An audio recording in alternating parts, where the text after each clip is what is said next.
We start off by meeting down here at the church, and we load up 2 cars full of all the gear, so barbecues, tongs, pancake mixture, berries, bananas, all the works that we need. And then we drive down to the school, unload the barbecue, get that cranking as soon as we can so we can get heated up. So then we can get the smell of pancakes wafting through the school over to where the buses are, and the kids can always smell it and they come running over. And then basically we're flat out from as soon as the buses arrive. We're just serving constantly. We also chat to them, hang out with them, get to know them, and try to give them a bit of joy, I suppose, because you hear a lot of things from the students about how their days are and how their weeks are, so we try to share some joy while we're serving pancakes as well. There's already the connection there with the school from many, many years of constant work down there, and youth pastors and leaders in the past putting in the work to connect with the youth down at that school, and I really wanted to make sure that we kept that going. We didn't want to lose that connection with the school, and we also see a need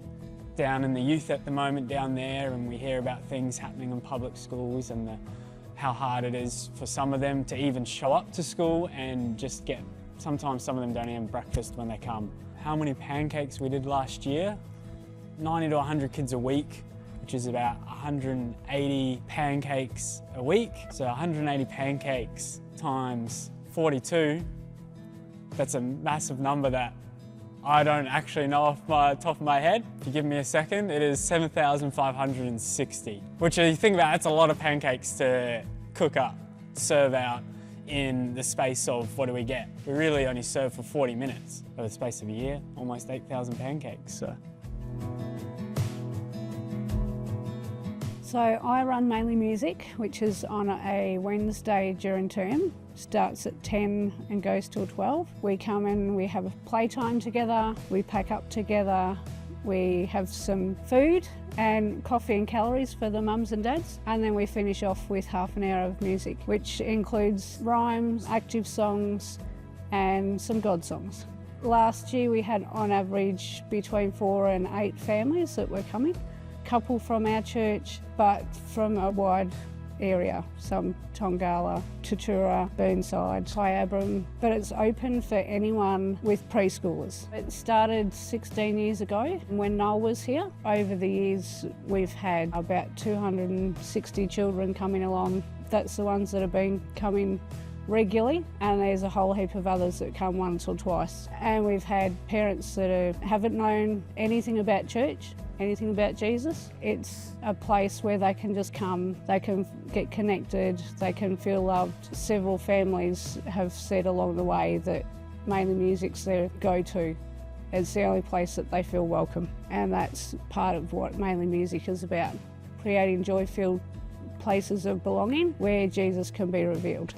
I think it's really important for the parents with your little ones to get connected. Sometimes they're lonely, sometimes they've got other issues, and we can come along and we can just love on them, they can feel welcome, and it's about showing them God's love. And we have another family that's Buddhist, and they're quite happy to come along and get loved on. And they're just a beautiful family. Hopefully we can get some more people coming along this year, and yeah, just spread the word. I oversee Pivot Case Management Services, which is a counselling service that Living Waters has, which started 2 years ago. And so it started off working with men who use family violence, because that was a sector that I was in, and using the network of people that I had in Shepparton and the reputation that I had. And so from there it moved into some generalist counselling, and then in recent times I've really felt to get into couples counselling and really provide some good Christian couples counselling.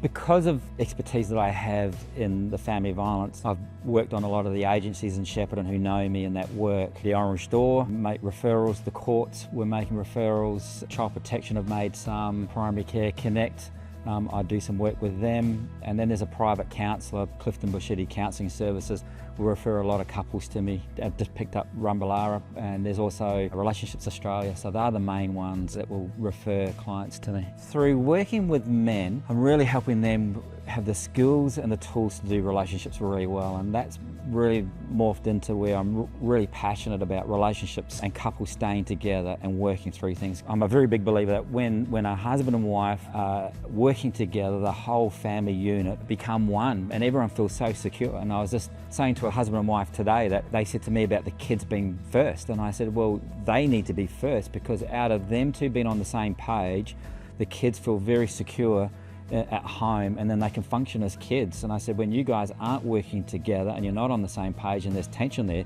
the behaviour in the kids then becomes disruptive. You think they're naughty when it's just that they feel so insecure in the home because you guys aren't working together. And so I'm very passionate about couples working together because I know the effect that it has on the family unit. I would recommend anyone to come and get some couples counselling, especially if there's some things popping up in the early stages. It's easy to nip things in the bud. And I would encourage people in the church that one of the blockages is that they think that there's that judgment that I'll have on them on a Sunday, and I don't see them in that light. I'm in a church mode as a pastor on a Sunday. When I'm during the week as a counsellor, that's when I'm a counsellor. Well, the coffee break, we welcome people in from the street, anybody who's wanting a cappuccino and a scone, hot scone, and then we serve them and we have a chat with them. Other people they might even know from down the street. We had a person there one time and he says, oh, I've been wanting a scone for so long, and he saw the sign there and you just come in. Some people just need to mix with other people and they mightn't have the money to go down the street. It's just a way of catching up with other people and communicating.